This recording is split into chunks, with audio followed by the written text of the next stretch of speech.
Опаѓање на косата, проблеми со тироидната жлезда се најчестите здравствени проблеми кои деновиве на социјалните мрежи се поврзуваат со хроноисхраната. Овој начин на исхрана изминативе 6 месеци е доста актуелен. Брзото топење на килограмите и сантиметрите во обем се причина за овој режим да има илјадници следбеници.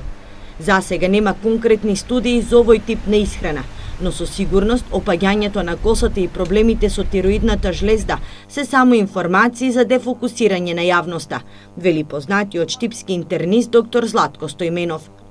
Видите, тоа се нечи впечатоци, може и коинциденции, пак ќе кажам, за да дадеме еден ваков исказ, треба медицински студии, долгорочни, на примероци од голем број на луѓе кои се на хронодиета, па да можеме да дадваме вакви заклучоци. Сите други заклучоци се лаички, субјективни, не се базираат на база на факти и на докази. Според Стојменов, хроното е комбинација помеѓу диета и режим на исхрана. Но дали хроноисхраната влијае на фундаменталното здравје ќе покаже времето. И додека пристигнат првите научни трудови кои ќе ги докажат позитивните и негативни ефекти, единствен совет на лекарите е задолжително на секој 6 месеци да се прават крвни анализи. Резултатите ке диетите брзо не се осознаваат, тоа да знаете, бидејќи ние имаме оние варијации. Ги гледаме преку телесната тежина, меѓутоа здравствените ситуации на долг рок ќе се покажат.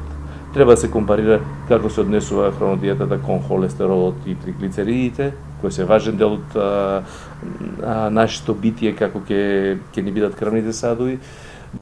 Во 1986 година хроноисхраната ја смислил францускиот лекар Ален Делабос, а потоа е доградена и разработена од доктор Ана Грифинг. Постојат неколку основни правила: да се јаде на 4 до 5 часа, појадокот да биде најбогат и најобилен, да нема грицкање, а денот наместо со кафе да започне со чаша топла лимонада или чај.